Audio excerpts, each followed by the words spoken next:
Bonjour, aujourd'hui une intervention intitulée Déficit commercial et déficit budgétaire, les deux faces d'une même médaille. Nous allons pour ça nous appuyer sur le tableau ci-joint.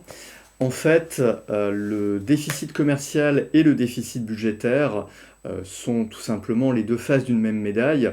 Ils sont dus l'un comme l'autre à notre désindustrialisation. Le déficit budgétaire à l'interne est dû tout simplement d'abord dans une première phase à l'augmentation du chômage. Le chômage en effet dû à la perte d'emploi industriel a deux effets. Il entraîne d'abord une baisse des recettes. Moins de gens qui travaillent, ça signifie moins d'impôts et moins de cotisations sociales. Et en même temps, une augmentation des dépenses. Plus de chômeurs, ça signifie aussi plus d'aides sociales, plus d'indemnités chômage à verser. Donc à la fois une augmentation des dépenses et en même temps une baisse des recettes. Ceci va entraîner, puisque l'État ne peut pas réellement diminuer les dépenses sociales à long terme, en tout cas très rapidement, ceci va entraîner un déficit budgétaire assez important. Donc ça, c'est le problème interne. L'autre face de la médaille, c'est le déficit commercial. En effet, si vous avez une forte désindustrialisation, vous allez moins exporter et vous allez plus importer.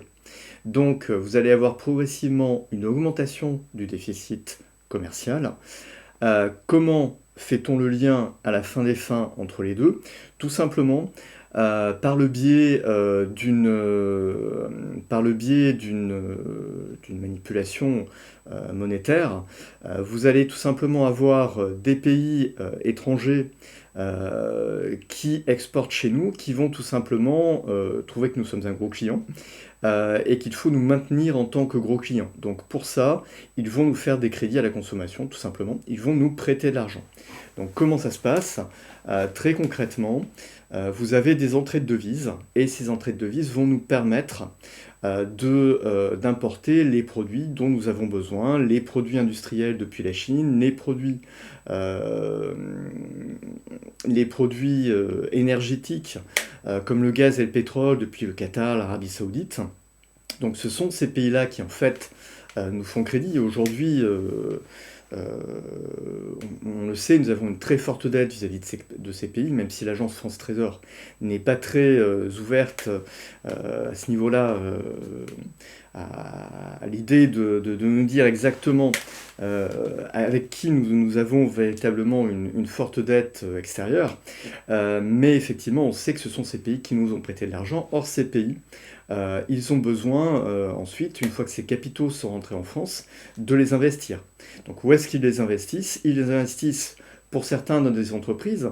On sait que le Qatar a investi dans un certain nombre d'entreprises, la Chine rachète des vignobles, et l'Arabie Saoudite n'a pas caché dernièrement qu'elle avait acheté 170 milliards, plus de 170 milliards, 174 milliards de dettes de l'État. Donc en fait, l'un des gros investissements pour ces rentrées de devises, c'est le déficit budgétaire, c'est tout simplement la dette de l'État.